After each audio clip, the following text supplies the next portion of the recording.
ऐसे व्यक्ति को खोजने के लिए कहा जिसमें कोई गुण न हो। बीरबल ने कुछ देर इसके बारे में सोचा और फिर सुझाव दिया कि उन्हें बुद्धिहीन चोर ढूंढना चाहिए। अकबर बीरबल के जवाब से चकित हो गया और उसे समझाने के लिए कहा। बीरबल ने उत्तर दिया, एक चोर जिसके पास कोई बुद्धि नहीं है, वह ऐसा व्यक्ति होगा जो चोरी करता है और फिर सबूतों का एक निशान छोड़ देता है जो सीधे उसके पास जाता है। वह इतना मूर्ख होगा कि उसे पता ही नहीं चलेगा कि वह पकड़ा गया है। अकबर बीरबल के उत्तर से प्रभावित हुए और उन्होंने अपने सिद्धांत का परीक्षण करने का फैसला किया। उसने अपने सिपाहियों को निर्देश दिया कि वे एक धूर्त चोर को ढूंढकर उसके सामने लाए।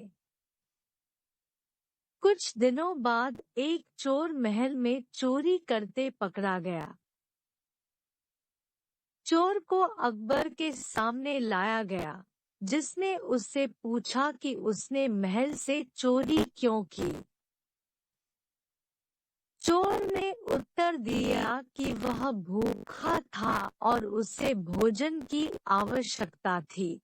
अकबर को बहुत गुस्सा आया और उसने चोर को कड़ी से कड़ी सजा देने का आदेश दिया।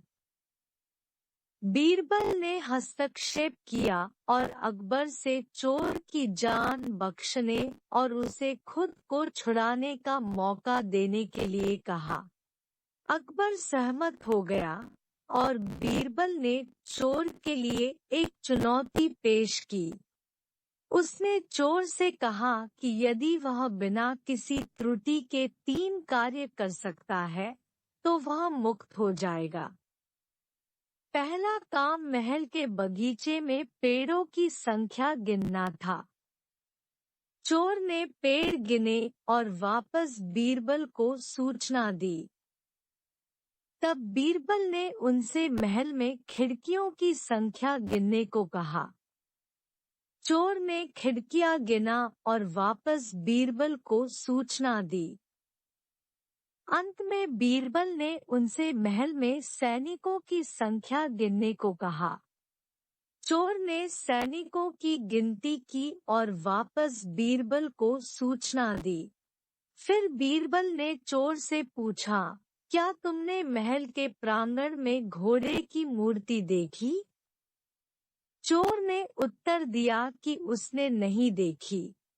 बीरबल ने फिर उसे वापस जाने और घोड़े के मूर्ति के मुंह में दांतों की संख्या गिन के असली घोड़े की दांतों की संख्या बताने को कहा। चोर भ्रमित हो गया और कहा कि उसे समझ नहीं आया कि यह कैसे संभव है। फिर बीरबल ने समझाया, आप देखते हैं, घोड़े की मूर्ति के दांत असली घोड़े की जितना नहीं होते हैं। आप जानते हैं यह संभव नहीं है। आप एक बुद्धिमान चोर हैं, जिसके पास चोरी की कोई कौशल नहीं है। फिर भी मैंने तुम्हें अपने आप को छुड़ाने का एक मौका दिया था और तुम घोड़े के मुंह में दांतों की गिनती करने में विफल रहे। इसलिए तुम चोर होने के योग्य नहीं हो और तुम्हें उसी के अनुसार दंड दिया जाएगा। तुम मूर्ख नहीं हो सकते, इसीलिए महल में ही काम करके परिवार को पालने की सजा दी जाती है। चोर लज्जित हुआ और क्षमा मांगने लगा। अकबर बीरबल की चतुराई से प्रभावित हुए और चोर को क्षमा कर दिया। बुद्धिहीन चोर की कहानी हमें सिखाती है कि अगर मौका दिया जाए तो हम जिसे मूर्ख समझते हैं उसके भी किसी न किसी खासियत होती है। यह बीरबल की सोच और समस्या को सुलझाने की क्षमताओं पर भी प्रकाश डालता है।